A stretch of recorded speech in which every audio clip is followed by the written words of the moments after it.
Hello বন্ধুরা, কেমন আছেন? আমি নুসরাত, আমি একজন গর্বিত বাঙালি। আজ আমি আপনাদের শোনাব সেই গল্প যা আমাদের বাঙালি জাতির সাহস, সংগ্রাম এবং আত্মত্যাগের গল্প। এটি আমাদের শেখায় কিভাবে আমরা একতা, ভালোবাসা এবং অদম্য আশার মাধ্যমে আজকের স্বাধীন বাংলাদেশকে গড়ে তুলেছি।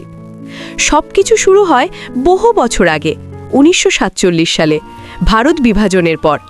নতুন রাষ্ট্রে বাংলার মানুষ বসবাস শুরু করলেও তারা ধীরে ধীরে বুঝতে পারে তাদের ভাষা, সংস্কৃতি এবং অধিকার যথাযথ সম্মান পাচ্ছে না। শহর, গ্রাম, স্কুল, কলেজ প্রতিটি কোণে মানুষের মনে জন্ম নেয় বিদ্রোহের আগুন। 1952 সালের ফেব্রুয়ারি মাস সেই আগুনকে আরও জ্বালিয়ে তোলে। ঢাকার রাস্তায় ছাত্রছাত্রী, শিক্ষক, সাধারণ মানুষ প্রতিবাদে নেমে আসে। পাকিস্তানি পুলিশ ও রাইফেল বাহিনী তাদের ওপর গুলি চালায়। এই যুদ্ধে প্রাণ হারায় সোহরাব হোসেন, রফিক উদ্দিন আহমেদ, সিদ্দিকুল ইসলাম, আবুল বরকাত আনোয়ার, হোসেন আব্দুল খালেক এবং আবু নসর মুস্তাফা কামাল। শহর গ্রামের প্রতিটি মানুষ শোক এবং সাহসের এক অনন্য মিলন দেখে। ভাষার জন্য এই লড়াই প্রমাণ করে যে কোনো অধিকার রক্ষার জন্য সাহস অপরিহার্য। ভাষা আন্দোলনের পরেও মানুষ বঞ্চিত থাকে। 1970 সালের নির্বাচনে জনগণ গণতান্ত্রিকভাবে জানায় যে তারা ন্যায়পরায়ণ সরকার চায়, কিন্তু কেন্দ্রের অবহেলা এবং দমন নীতি মানুষের আশা ভেঙে দেয়। এই ক্ষোভ ধীরে ধীরে স্বাধীনতার আকাঙ্ক্ষায় পরিণত হয়। 1971 সালের 25শে মার্চ ভোরে পাকিস্তানি সেনারা ঢাকা সহ পুরো বাংলায় হত্যাযজ্ঞ চালায়। শহর ধ্বংসস্তূপে পরিণত হয়। নারী, পুরুষ, বৃদ্ধ, শিশু কেউই নিরাপদ নয়। নারীরা ধর্ষিত হয়, তাদের ইজ্জত লুণ্ঠিত হয়, পুরুষদের হত্যা করা হয়, শিশুরা শোক আর আতঙ্কে ছুটে বেড়ায়। এই সময় রাজাকারদের দালালি চরম পর্যায়ে পৌঁছে। তারা সেনাদের সঙ্গে মিলে গ্রামে ঢুকে মানুষকে হত্যা এবং লুটপাট চালায়। এই অমানবিক পরিস্থিতির মধ্যে নারীরাও ছিলেন অসাধারণ সাহসী। তারা নিজের জীবনকে ঝুঁকিতে ফেলে মুক্তিযোদ্ধাদের খাবার, আশ্রয় এবং খবর পৌঁছে দিত। অনেক বীরাঙ্গনা রাস্তায়, বাড়িতে, স্কুলের হলরুমে গোপনে মুক্তিযোদ্ধার সহায়তা করেছিল। ছাত্ররা ছিলেন এই যাত্রার প্রাণ শক্তি।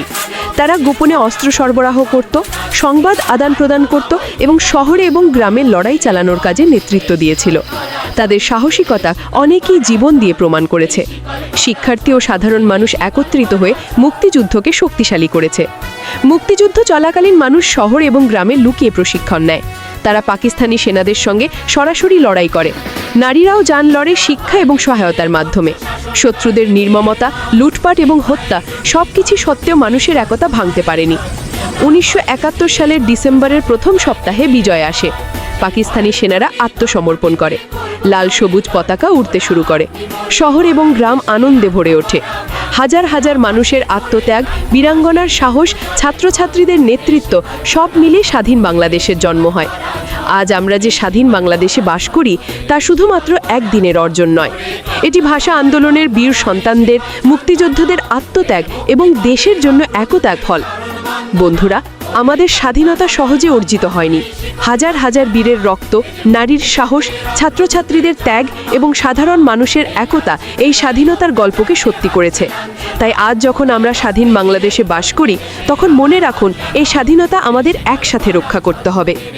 স্মরণ করুন তাদের যারা জীবন দিয়েছে, যারা চোখে অশ্রু, হৃদয়ে আশা নিয়ে লড়েছে। তাদের সাহস আমাদের শেখায় যে কোনো কঠিন সময় একতা, ভালোবাসা এবং বিশ্বাসই আমাদের শক্তি। এখন আমাদের দায়িত্ব হলো সেই স্বপ্নকে এগিয়ে নিয়ে যাওয়া। ছোট ছোট ভালো কাজ, দেশপ্রেম, মানবতার প্রতি শ্রদ্ধা এইসবই আমাদেরকে তাদের মতো করে গর্বিত বাঙালি করে তুলবে। বন্ধুরা, মনে রাখবেন, স্বাধীনতা শুধু পতাকা নয়, এটি হৃদয়ে বীজ বোনা, সাহসী হওয়া, একে অন্যকে ভালোবাসার শক্তি। এই শক্তি আমাদের সবসময় এগিয়ে নিয়ে যাবে। তো আজকের মতো বিদায় নিচ্ছি। ভালো থাকবেন, সুস্থ থাকবেন, আর দেখা হবে নতুন কোনো ভিডিওতে, যেখানে আমরা আরও গল্প, ঘটনা এবং দেশের ইতিহাস নিয়ে কথা বলবো।